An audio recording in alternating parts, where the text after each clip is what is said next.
Hello and welcome to From Our Perspective, Two Therapist Moms and a Mic. I'm Claudia. And I'm Katie. And today, Katie brought the topic. What are we Uh-oh. doing? We're talking about, the Four Horsemen of the Apocalypse is a concept coined by one of the top couples theorists and therapists kind of our time, Dr. John Gottman. And we're going to talk about kind of what that means, what those four things are, why they're called that, and then how each of them might manifest in different types of relationships. Yes.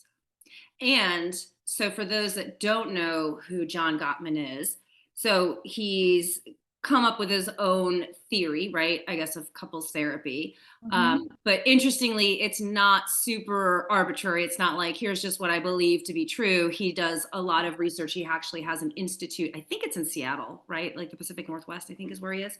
Sounds good to Where me. he's actually like studied couples in a lab, right? And Yep. he's tracked these interactions and over time has learned how to anticipate a couple's success or lack thereof in their relationship, right? I guess their ability to stay together based on these four horsemen, which he has identified as kind of like, once we're doing all of these things, like we're in a little bit of trouble, right? Mhm.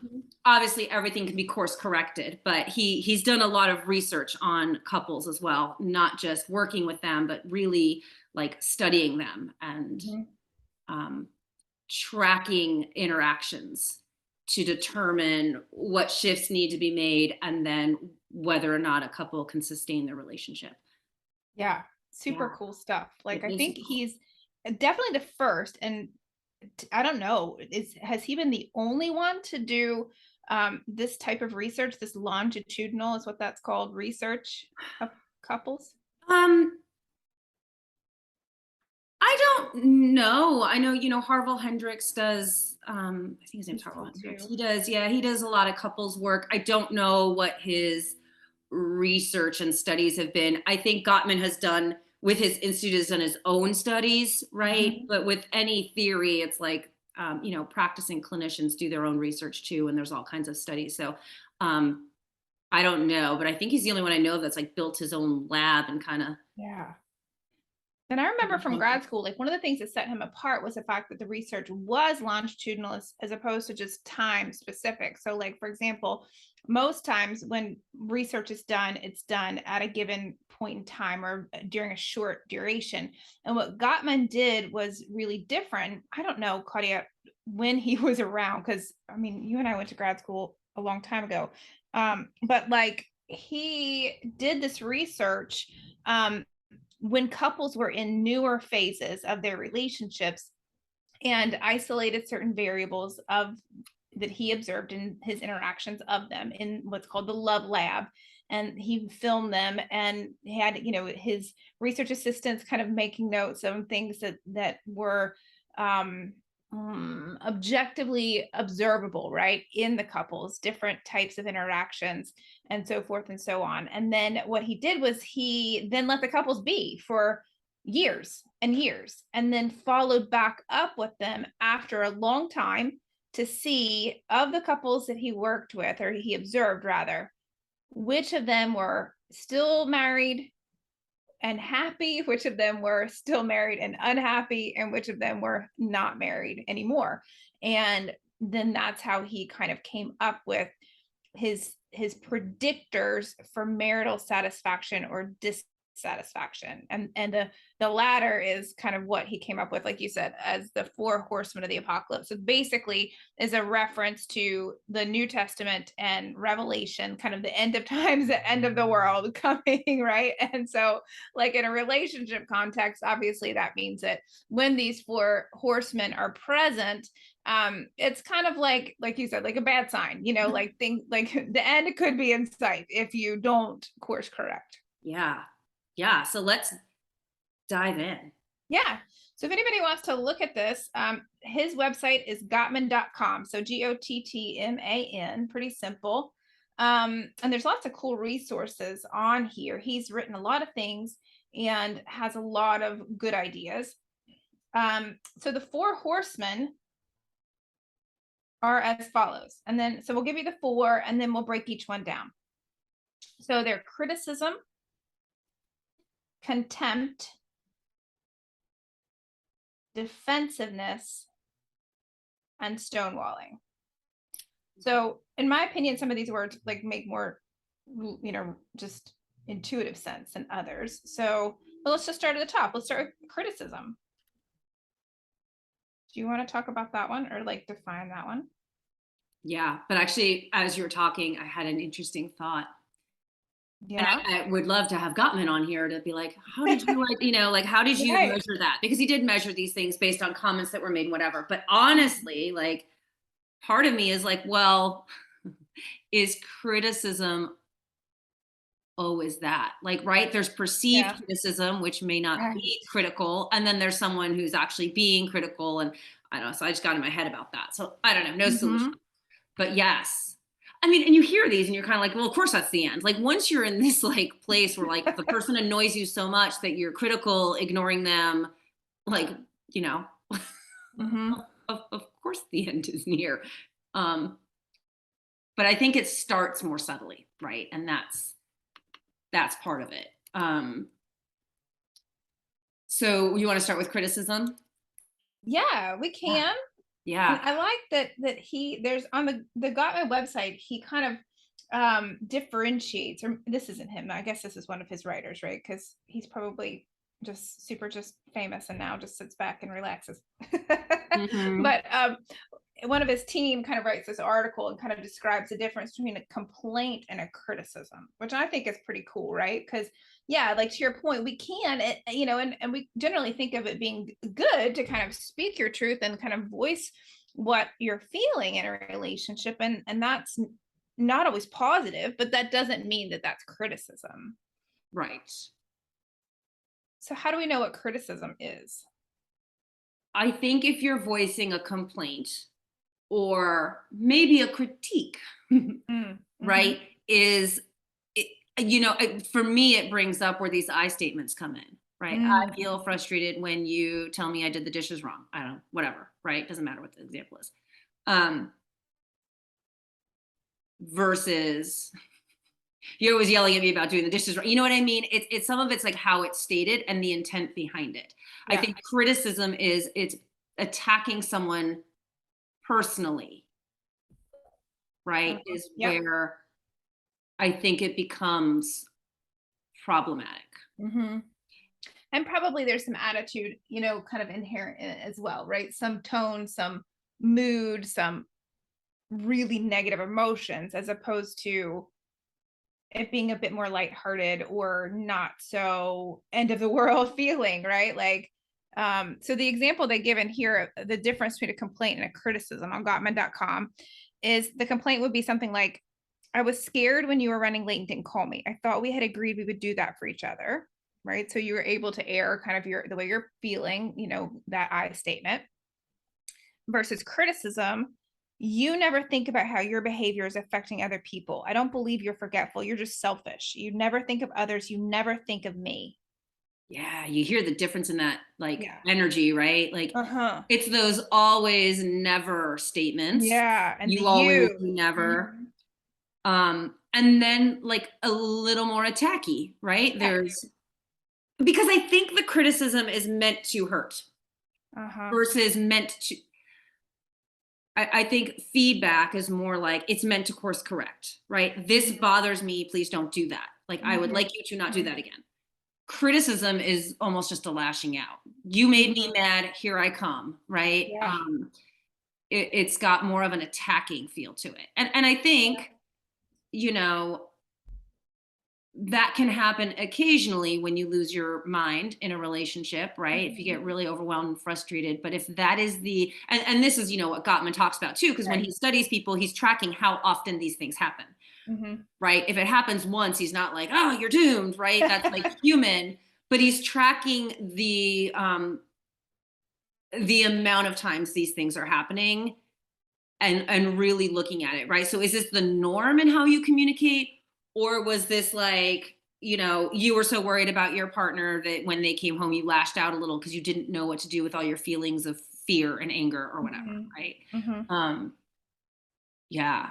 Yeah. So, One of the things that he says here is like it's an attack at the core of the character, right? So, like, it's not as specific to a certain behavior or a certain incident, but more of just a kind of a general sweeping attack on your partner's character, who they are at their core, and in a pervasive way. mm, yeah, Mhm. yeah, And he actually says this is kind of like one of the first signs, right? And that like this one paves the way for the other, what he calls more deadly horsemen to come. yeah. So the next one that comes a marching is contempt. Is that where we're at? Yeah. Uh-huh. Okay, so the next one marching is contempt. So you can see where criticism turns into, right? Like you can kind of see, but you can see the progression of how someone can get to the last one, which is stonewalling, right? Like you can see the build Mhm. up a little bit. So contempt, which is more attacking in my opinion, right? Mhm. But now we're trying to hurt a little bit Yeah. more, Yeah. right? Like Right. we're And I think that this isn't set like written on in this article about this on his site, but it seems to me that we shift into this when criticism can be we're mad, right? And we've been mad long enough that we're not able to solely stay in just that critique or complaint, right? And being specific, time limited, and hoping for the best and trying to course correct. And but moving into kind of those all statements, the character statements, out of frustration or just being exhausted with something that seems to be constantly happening. And then once we move from criticism into contempt, it feels almost like there's a flavor of like resentment and disrespect and disgust that comes along with it, right? He yeah, talks about kind of taking the attacker takes the position of moral superiority, right? So inherent in there has to be a perception by the sender that the other partner is inferior in some way, that the partner is just maybe has lost the ability to be respected in the relationship, and this can be pretty yucky. yeah. And I think right that idea of lack of respect, right? Like we are now trying to hurt the other person. We're Hmm. trying to insult them. We're right. Maybe there is a buildup of resentment that kind of spills over. Yeah. And it's interesting too because I have a lot of conversations with clients struggling with various couple issues about resentment, and it's an interesting Mm. conversation because it does play into this, right? Like you do something enough times, and I've given you Mhm. feedback, and at some point I get resentful, right? Now Right. I'm not trying to solve the problem; I'm just trying to hurt you back, right? Yeah. And but who does right? So the question of, and I guess we can get in this a little bit later in this too, is where does that responsibility to work through the resentment lie, right? Like Mhm. am a lot of clients that I work with, the resentment builds from lack of expressing their needs and communication. Yeah. Right, effective communication, I should say, because maybe they would argue, I did try. Maybe they were criticizing and that Yeah. was their way of communicating, but nobody hears a criticism. It's hard to interpret what the message is when you're now defensive, right? Mhm. Absolutely, which is the next one, but we'll get to that in a minute. Oh yeah, so I jumped ahead. Well, Yeah. let's go there, right? So okay, so we've Okay. got now we're jumping into because again there's a flow to this, right? Defensiveness. Yeah. Mhm. Yeah, So defensiveness, right? Like you said, typically a response to criticism. Where defensiveness in its kind of truest sense is when we kind of we put protective mechanisms into place. So sometimes we shut down, sometimes we wall up, sometimes we lash back out, right? But when there's a perceived vulnerability and a perceived attack, humans need defensiveness, right? And so defensiveness comes in lots of flavors, and it can be um, very benign or it can be very aggressive, right? yeah. Yeah, so So you've kind of gone from feeling criticized, to a little bit of contempt thrown in there, and now one or both partners, right, are, for lack of a better term, like drawing up their Mhm. drawbridge and Yeah, barricading themselves, right? There's a protective right. factor towards that because we are perceiving or maybe even experiencing an attack. And so it becomes, I'm going to protect myself, and I Mhm. blame you for making me do this, right? Or I blame you for the reason why I'm, locked into my fortress right now. Yeah, yeah. And so, I mean, you guys, as you're listening, you can imagine how this doesn't get anybody anywhere, right? And getting somewhere is exactly what couples need when they're at this stage of a relationship breakdown, right? We need to be able to break through. But if the communication has broken down to this point where one partner or both are attacking, being contemptuous, and then there's defensiveness in response, nothing can get resolved from that place, right? It's kind of like a dangerous place. It's an unsafe environment, and we can't heal or progress when we're feeling unsafe, right? We can only really do that in a safe environment with safe ways of communicating, right? And when I say safe, I don't mean physically safe, although obviously we would not advocate for that either, but emotionally safe, right? Mentally safe, a sense that you're not going to be attacked, you're not going to be torn down, you're going to be listened to and heard and treated with respect, and, open to engaging in a dialogue that could be one of mutual understanding, and being able to explore and explain and kind of move the needle, correct any damages that have been made, create new plans for moving forward in the future, make necessary apologies, et cetera, et cetera, et cetera, right? But obviously, none of this can happen if we've got criticism, contempt, and defensiveness. Yes. Which then leads us to the last Ba-dum-bum. one. And this should come as no shocker that at this point, a relationship is, you know, Uh-huh. pretty much done unless some serious turnaround happens. So the last one is stonewalling, Mm-hmm. which, I mean, I kind of view this as like you threw the towel in. Like at this point, you're withdrawing, you're just going to avoid conflict. And so you just don't communicate, you distance yourself, you separate, right? You don't even engage, is kind of Mhm. where you're at this point. And you can Yeah. see how you get here slowly, Mhm. step by step, moving through those other horsemen. Um, but yeah, once you're at this point, I mean, you're not even engaged in the relationship, right? So of course, a matter of time Mhm. before it all falls apart. Yeah. So he defines, or the author here defines stonewalling is when the listener withdraws from the interaction, shuts down, and simply stops responding. They can make evasive maneuvers such as tuning out, turning away, acting busy, or engaging in obsessive or distracting behaviors. And I do want to point out this is different than when you're in a heated conversation and you're asking to take a beat to regroup. Right.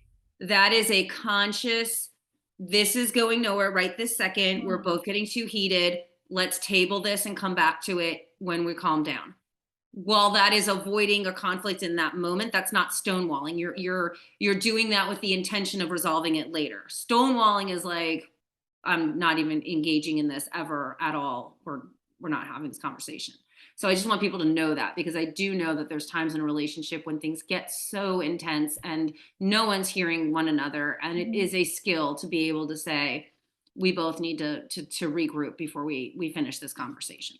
Absolutely. Right. To kind of try to recreate that feeling of emotional safety between the two of you. Right. And, one of the things that they mention here is that the stonewalling is often um, a reaction to feeling physiologically flooded. So when the body starts responding with these defense, kind of signals, we start kind of sounding those alarms on the inside saying, oh, this is problematic, right? We're in trouble. I need to fight, flee, or freeze. Stonewalling is a little bit of a combination between fleeing and freezing, kind of some of both, where you just kind of shut down or wall off or tune out as a way to protect yourself, where typically the one prior, defensiveness, is more of like a fight response, where you kind of come back at the person, kind of to argue with them or to defend yourself, right? In a more Yeah, active way. Stonewalling is kind of like a shutting down and closing off. that's right. Which, So, you yeah. look at all of these Mhm.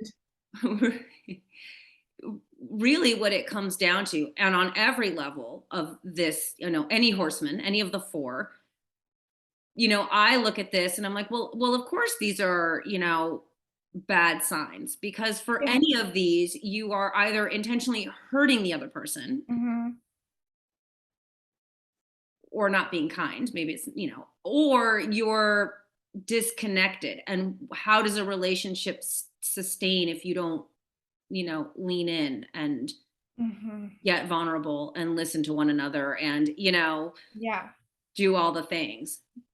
But I'm also very aware that, and this would be interesting, I would love to see how Gottman, kind of conceptualize some of this. But I look at some of these and I'm like, wow, some of these could really be, um, the word that comes to mind is like trauma responses, right?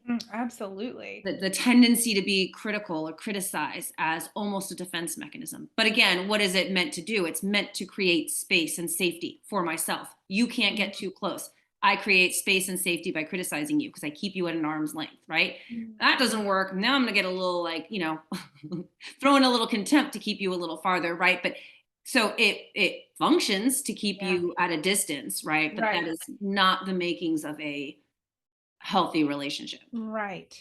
Yeah, Absolutely. Right. In a healthy relationship, you don't need that distance, right? There's the right. ability to be close and connected and be vulnerable and have that be safe. Right. So Gottman's got like his antidotes. Should we share the antidotes? Like now that we've been like, oh, Debbie Downer, so sorry if you have these, like it's looking bad for you. Right. Nope, just stop with those. No, I'm just kidding. Yes, let's do the antidotes. Okay, and so like as I'm reading these, I'm so aware that these are going to sound so simple, and I mean, I'm just imagining being in session and telling couples what they need to do instead about this, and just like getting these looks, right? Like, what? You want me to do what? Right? Like, so this stuff is deceptively simple, and it's not easy, particularly not when you've gotten to this place in a relationship, right? Where you're at criticism, you're at contempt, you're at defensiveness, you're at stonewalling.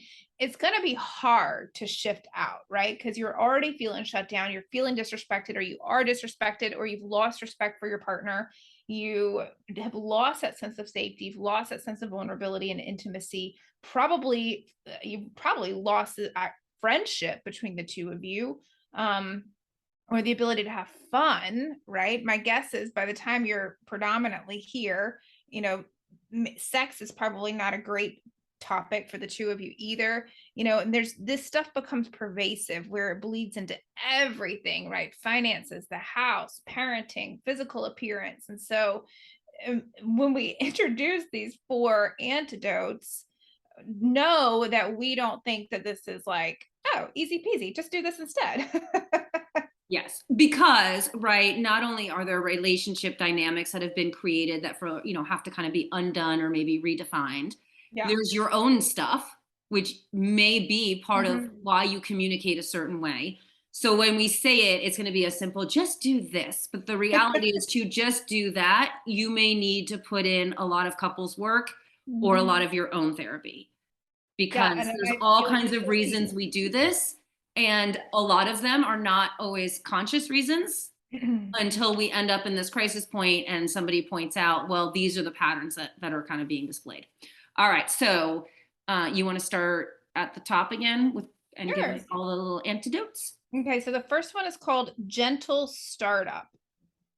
So pretty self-explanatory there, but right, this is kind of the opposite of criticism. So instead of launching an attack on your partner, if he or she is not doing something or being the way that you would like, um, we would advocate, right, to do a gentle startup instead. So that might be something, what Gottman says here is to use an I statement and to express a positive need. So instead of tearing down what was wrong, stating what you might want instead, right? And sometimes this can be helpful when we can add in the little pet name, right? Like, baby, could you please call me next time you're going to be 4 hours late coming home?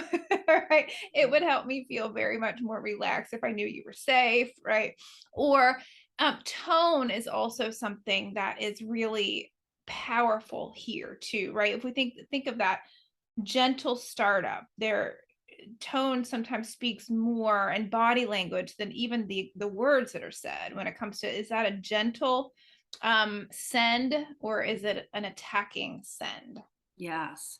And these, all of these, and even, the Four Horsemen, while he studies couples, like if you break down any relationship, Yeah, right? Like friendships, parent child, totally. they can show up everywhere. His focus is marital relationships. But the other thing is, as I'm thinking about it, I'm like, okay, so the example of being home late, right? You're pissed. So here's where the simplicity is not there. You're 4 hours late. I'm pissed. Mm-hmm. It's going to be a process for me to get to gentle startup, right? Because I'm mad, Right. I'm scared, I'm worried, I'm angry. You always do this, all the things in my head, right? Yeah. That I think about it. This is where it's not so simple. It is going to take some serious self soothing and regrouping before you can calmly say, I really need you to call me if you're Mm-hmm. going to be late because I worry a lot. Like, we recognize that. So, again, the simplicity with which we're delivering it is not the way it's going to work in real Yeah. life, right? Mm-hmm. But being aware that, like, this one method is not working. If you need to take 5 minutes to breathe before you can respond, that is okay, right? Like most things do not need to be dealt with the very moment they happen. Actually, I would argue that most things probably should be dealt with a few minutes after they happen so that you cannot Mm-hmm. come in supercharged. So, Yeah. um, or maybe hours later, depending on how upset we were, right? But this is Mhm. the thing is like there is a simplicity to it that like, just do this. But Right. again, there's emotions, feelings, patterns Mhm. behind all of that. So we do understand it's more of a process than Yeah, yeah. absolutely. And so hard. Yes. But Okay, so doable, right? Doable once yeah. you're aware. It's doable. Okay, so that was our his antidote Yeah. We didn't um get credit to at all. criticism. Ours, we came up with it. We didn't scratch that. Okay, so contempt. What is our antidote for contempt, Katie? Build a culture of appreciation. This is interesting because I remember this like from parenting too, right? When all the different methods of parent education I've been trained in, they're always, in some way or flavor or fashion, right? There's always a emphasis on focus on the good, right?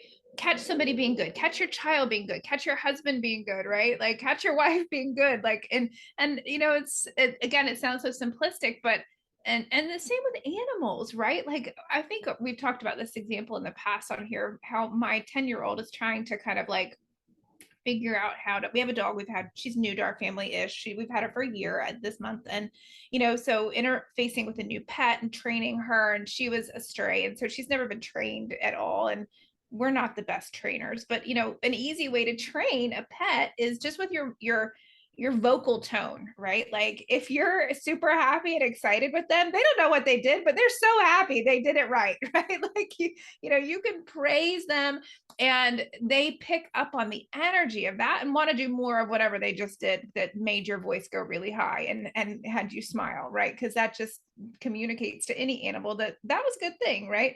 And humans are animals too. I'm an animal.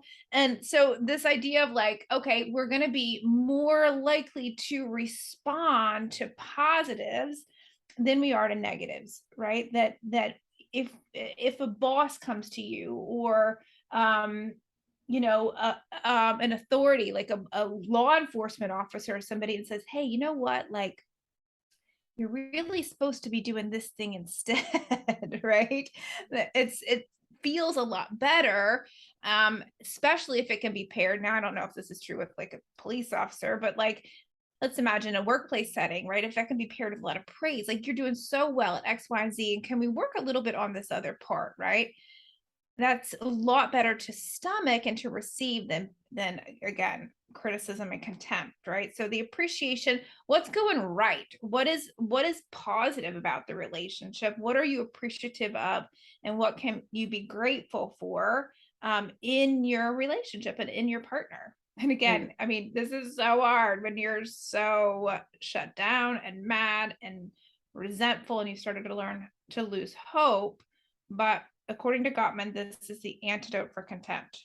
Well, and that makes sense too, because once we're in a place of contempt, that energy, right? That negative, you always mess up, you never do anything, you don't do this, that feeds itself.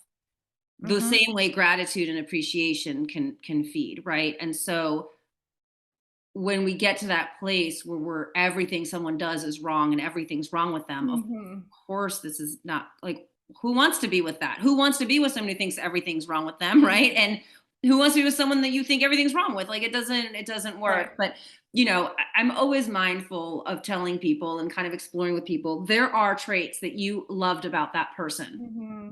when you first got together. And sometimes, a lot of times, those are the traits that will annoy you the most eventually, Yeah. right? Her spontaneity was great. And now it's like, oh, she's so flighty, Right. like, Right. but again, bringing it back to the ways in which you appreciate that person and the traits. Hmm. Um, yeah. And that So is, hard. that is sounds again, super easy. But Hmm. I think it's being able to identify what is right and what is good with the other person. If you find yourself in a place where you're like, I can't name one thing, then that might be some serious reassessing that needs to be done, right? Because if you're already in the place where like there's not one thing I like about this person or one thing they do well, that's a pretty dire place. Yeah. Hmm. Yeah. Absolutely. Yeah. Defensiveness. What do we do for that? Okay. So, and this kind of shifts. So I'm noticing, I don't know if we spoke to this before, but the first two, you guys, the first two horsemen are characteristics of the sender. Okay. Or the sending. The second two are of the receiver. So, right, defensiveness is a response to perceived criticism or a perceived attack, right? So instead of responding to your partner from a defensive standpoint, Gottman suggests that you take responsibility. And, I feel like this is one of the things, I mean, obviously it's all good, right? It's good to be kind in the way we approach someone and be gentle with them. It's good to look for positives. All of that's super helpful. I think one of the things that I have been struck with over the years that it's almost like a magic bullet, right? If there were a magic bullet, this is one. I think above and beyond, if I had to cherry pick some of the things that I think are just like life hacks, right? The ability to receive someone's opinion, someone's feelings, someone's perspective with humility, kind of laying down those defenses, right? Not putting a guard up, not needing to argue with it. It doesn't mean that you have to necessarily see it the same way or buy it hook, line, and sinker, or that you're wrong and they're right, or that you're a bad person, right? None of that is necessary or true when it comes to this, but this non-defensive responding is the ability to hear, to listen, to receive, and then to kind of be honest and checking in with yourself around, okay, did I do that thing, right? Where can I accept responsibility? Do I owe an apology?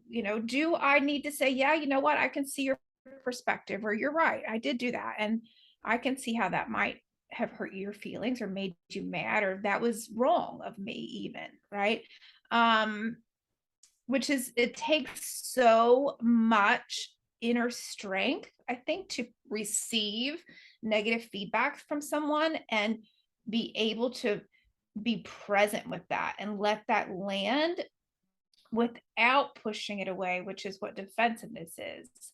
But just receiving it, just feeling that, and scanning yourself, scanning your own behavior, scanning the history, and acknowledging if your partner's right and if you're wrong, and where you can accept responsibility, if at all. And sidebar here, this doesn't mean accepting responsibility for things that aren't yours to take, right? Or that, I know for me, sometimes if I'm in a situation with, let's just say, my husband or like my daughter, right? Like there might be parts of what they might share where I can say, you know what? Yeah, absolutely. I was wrong in that, right? Or I was being a jerk, or I shouldn't have done that. But then there's other parts where I might say, I don't think I'm going to own that one, right? I don't think that is something that I will acknowledge having done or remember being part of, the experience, or that I feel like I did wrong, right? And so there's a lot to this. Do you want to add anything to that, Claudia? I feel like you're Yeah, like but I think what in you're the getting words. at makes a Mhm. lot of sense to me, because it's not necessarily I take responsibility or find something to take responsibility for and apologize about that. Yeah. This is also, well, it's called taking responsibility. I think it's a little misleading. I think there's some component of this which is just accepting that there may be two or more Yeah. perspectives, that your perspective and the way you saw the situation may not match your partner's, Mhm. and that there's no need to attack your partner or shut down because of that, but to just Mhm. hold space for the fact that your partner perceived it one way and you perceived it another. Yep. And it doesn't mean there was actual wrongdoing, right? It could just be we have differences, we have a different way of doing it, we have different opinions of how that went down, and that's okay too. Yeah. Like, I think it's this idea of like accepting that like you don't have to be right. Yeah, which is so Like, hard for so many people, myself included. but we do. We fight to be right. We fight to win. But couldn't we just fight and agree to disagree? Yeah. Or say, you know what? We just view this differently and we're both right and we're both wrong and like Mhm. it's a wash, right? Um, But like most of the time, it doesn't come out that way, right? Like right. most people, I mean, and you and I've never seen you and your husband fight. I don't know if you've seen me and my husband fight, but it's like sometimes pretty. Sometimes we do a really nice job. Sometimes it's not. Like sometimes we just don't, right? Whether the buttons we push are bigger buttons, or whether we're hungry or we're tired or we're, feeling things about other things, um but it's not always this easy, right? Or this simple. And there is a lot. I think there's times when we do need to apologize if we've done something wrong. I'm a big fan of being careful about apologizing when we haven't. I think there is a time and a place to apologize when we haven't done something wrong. That's a whole other podcast. But I think that 90% of the time we should not apologize if we don't believe we've done something wrong, because of the way that impacts our own spirits and our own psyches. But let Um, me let me ask you a question, Mhm. because there Yeah. are times when Yeah. one could argue Yeah. you didn't technically do anything wrong, but Hmm. what you did, there's no, because I think like there's this, I think this is where maybe the catch is. There's a sense Yeah. of evaluating my actions. Was it good or bad? Maybe the action was neither good nor bad. Yep. So let's use the example of being 4 hours late. Okay. Hmm. So That's bad though. okay, or not. Okay. Okay, you were supposed to call me when your plane landed and you didn't. I don't know. Yeah. Example. Uh-huh. Annoying. It's annoying, right? I asked you to do this, you didn't. Now I'm heated. I'm mad. I'm worried. I'm worried, and it comes out in anger, right? Whatever. Right. Which is That different. action alone of not calling, while I could argue is inconsiderate from my perspective, Right. is not inherently good or bad. Like, does that warrant a giant apology, right? And there's probably other examples that might be better where it's a little less clear on is that behavior good or bad. But if Right. it makes the other person feel a Hmm. certain way, right? I was scared sick because I didn't get a text message from you and I worried so much, Yep. right? I think it's okay, even if you're like, I didn't really do anything wrong. I'm sorry I didn't Yes. call and that it made you feel that way, right? That's right. I don't really feel that bad that I didn't call because, again, I didn't think anything was wrong with it. But Hmm. I You have am the intention. apologizing for my role in stressing you out and having you freak out. That's right. And I think that really, I mean, okay, so the Four Horsemen typically is a small percentage of couples that have gotten to a really bad spot. And when they're in this bad spot, very often they do act out, they act mean, they do things that probably are objectively considered to be wrong, right? Out of an attempt to actually hurt the other person, right? But that's again a small percentage of the population. And most of us, right? Like, what was it? Alanis Morissette, we're just bozos on the bus or something like that. Or Like, where are who you said going that? with this? That's the song. I don't know.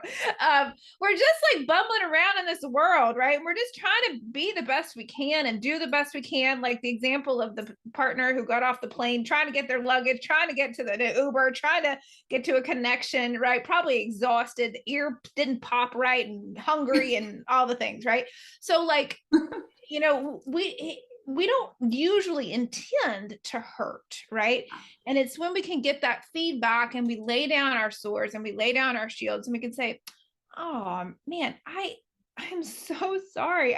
It didn't even cross my mind, or I completely forgot. I was hungry, I was rushing, and that's no excuse, but it's my reason. It's what happened, and I didn't mean to hurt your feelings, and I'm sorry, and please forgive me. Yeah. And what that does is it validates the other person's feelings, Yeah. right? It's like, I hear you. The taking responsibility and the maybe apologizing, Right. at least a portion of it, right? What's yours to own, you can own. What's not, let it go.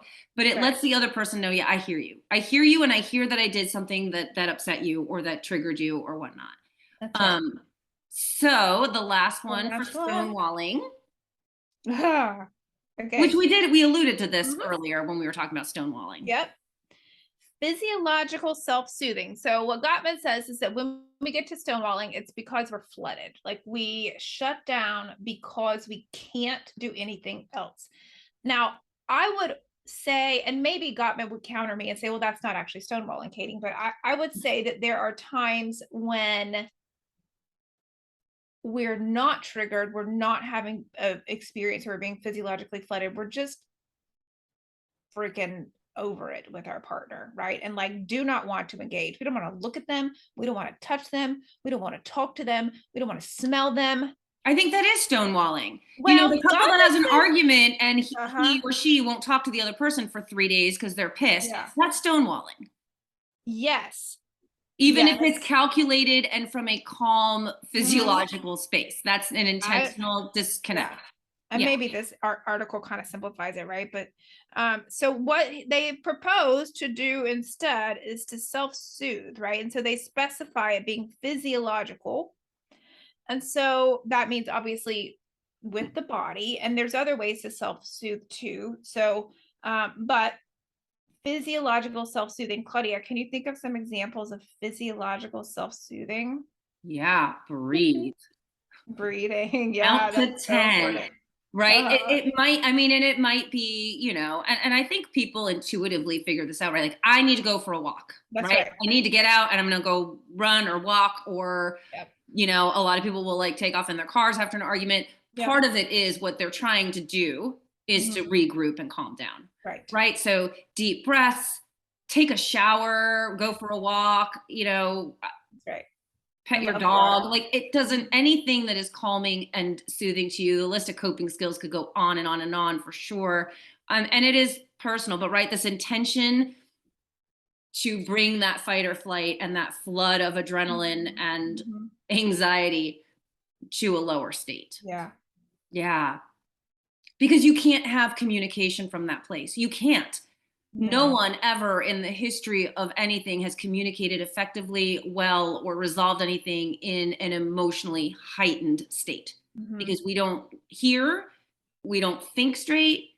Like, our brains just override us, right? And there isn't, when someone's like, a little kid's having a tantrum, there's no logical conversation. They can't, they're flooded. We Mhm. as adults do the same thing. It just doesn't look like it does, or maybe it does look the same, right? Like, your 4-year-old looks one way, but us as adults get flooded too, Mhm. Mhm. and that's why everyone's like, just calm Absolutely. down, has never worked, right? Because No. we can't hear it, can't do it. So yeah, taking that moment to regroup so that you can solve a conflict in a place of connection and not separation and distance and disconnect. But you have to get yourself to a place where Mhm. you can communicate and receive communication effectively. That's right. That's right. And going back to that number one, right, that startup, right? So if we do need to take a break from a conversation or interaction, ideally not coming back into it, right? And as long as this is possible, right? It's not always the case with your parenting, but you know, if you can, soothing for long enough that when you do come back, you do have the ability to regain that soft startup, look for the positives, and use those I statements. Kind of, this is how I feel, this is what I would like to be different, this is what I want, this is what I need from you, this is Yeah. my perspective, right? And again, with that non-defensive, open kind of attitude of sharing and receiving, and working through it, right, in a productive way, not just criticizing or rehashing or attacking or defending. Right. And, again, all is so much easier said than done as we're sitting here on this podcast, completely chill, having conversation about things, right? When you're in the moment, it is harder. But that's where, I mean, it really does take, looking at yourself. I know I work a lot with clients on the way they respond to relationships and things they're triggered by, because we all have a history and, Mhm. soft spots and fractures that we have to work through from, life, living life. And that's okay. So if you're like trying to do some of these things and you just feel like you're getting stuck, or you don't know how to communicate differently, because we learn these things Yeah. from our experiences and through our childhood. And so, if we didn't have families that communicated appropriately and healthily, we may or may not know how to do that too. So if you find that you're stuck in some of these patterns, like, that's okay, right? It's part of everyone's journey to figure out, where their struggles are. And, there's definitely ways to address it and things you can do to work through it. And, I know I do a lot of work with individuals who are working through coupley stuff, but with Yeah. me on their own parts of it. Mhm. Yeah. Um, on couples therapy, obviously, you can go to a Gottman therapist and Yeah. they can dive into all this with you together. That's right. That's right. I love couples work so much. I think it might be my favorite. Yeah. And I also like working with individuals who are doing relationship stuff on their own too. And that's common, So if somebody out there is listening to this and they think, God, my partner would never come with me to therapy, um, there's still benefit from going alone, right? Because this the old phrase takes two to tango, Yeah. right, is so true and so powerful. And it can go a long way to work on what I can own in my relationships with a therapist, and harnessing kind of our own personal power, right, to make shifts and to make changes in our behavior that can impact our relationships around us in a positive way. Right. Yeah. I mean, and that's, I'm sure you have a lot too. I have a lot of those, like, well, my partner will come, so I just am diving in, right? Like, I Right. can't anymore. And we talk a lot about that, right? Like, one change in the system, even if it's just Mhm. one person. If you stop doing these things and Mhm. recognize them for what they are and do the opposite, think Yeah. about, if that was the only thing that changed, what else would change in your relationship? Because it does take two. It's interactions. Right. So if one of us changes and grows, then that influences the other to shift in some way as well, right? Mhm. Mhm. Yeah. So definitely, work you can do on your own, even if your partner's not interested. So there's a lot of good resources here. We'll kind of drop for you as we wrap up. Gottman.com is where we're getting this information. Again, John Gottman is one of the probably top 5 couples theorists and therapists and researchers out there. He's written books as well. My guess is that Gottman is probably on all your major social media outlets and YouTube, and I I'm don't sure know. I they, think he might be. I don't know. Do you think but he they is? have that like institute. Like he has people now That's that true. He has for people. him. He has people that do that His for him. I'm like, people, he's older than right? we are. Yeah. Gottman people. There's also another really good book that I like that this has kind of made me think of today, and it dives a little bit deeper into some of these skills. But it's called The High Conflict Couple, and I don't think it's necessarily only for high conflict couples. I think the nuggets in here are beautiful for any couple, but the High Conflict Couple Dialectical Behavior Therapy Guide to Finding Peace, Intimacy, and something else. And it's by Alan Fruzetti, Fruzzetti. So I have read that one and think it's an amazing book. So I've read Gottman, I've read Alan Frazzetti, and both great authors, easy reads, and can be really helpful to read in a relationship, like together, or again, to, our point, if your partner's not willing to engage with you yet, that's something you can do on your own. Yeah. And I'm going to throw in there, I do like Harville Hendrix. I've read his couple of his things. Yeah. It dives a little because he does a type of therapy, which I'm just going to gloss over a little bit, but you can look it up. Imago therapy is another type of couples work. And he really looks at the foundations of our relationships and what the foundation of our views and the way we engage in romantic relationships is kind of created from childhood up. But I love his work because when we find ourselves getting stuck in repeating patterns and we can't figure out why we communicate this way, why we get triggered this way, why we create distance or why we avoid or whatever, his work dives a lot into those like early experiences and kind of personal growth. And he has books, and some of them are couples workbooks, but you can obviously work through them on your own. I have clients do that all the time. And so just if you feel like you want to dive even deeper into your life. Yeah. Yeah. Totally. Vacuum. And then if you want to dive like uber deep, like 2000 Leagues Under the Sea, you got Sue Johnson, who talks about the neurobiology of coupling. Oh yeah. Yes, you can. Because mirror neurons, and we really do co-regulate. That's a whole nother podcast. I know. But yes, this idea of like physiologically how we're impacted during interactions and relationships. That'll take another hour, so we'll have to do that another time. But yeah, I mean, there's so many resources, even just to kind of, things that are interesting and explore on your own and kind of see what you are. Yeah. Well, thanks for joining us. Yes, thanks for listening. We'll have to see kind of where we feel led to come and talk about next. Yes. We never know. But if you listen, and if you see that our posts on social media, feel free to comment below with anything you'd like to hear addressed, or if there's questions about anything you've heard today, feel free to ask those, and maybe that'll result in a spin-off podcast, or maybe we can answer you on social media.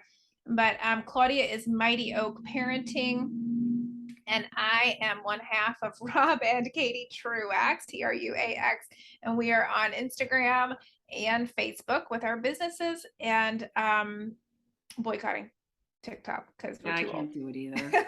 You won't find me on TikTok. Sorry, I can't. Until maybe one day we'll have people who just do that for us. But I don't know if I can. I know, right? So you won't find me there because I'm too old for TikTok, but you'll find me on the other things. Same. All right, you guys have a great day. Bye.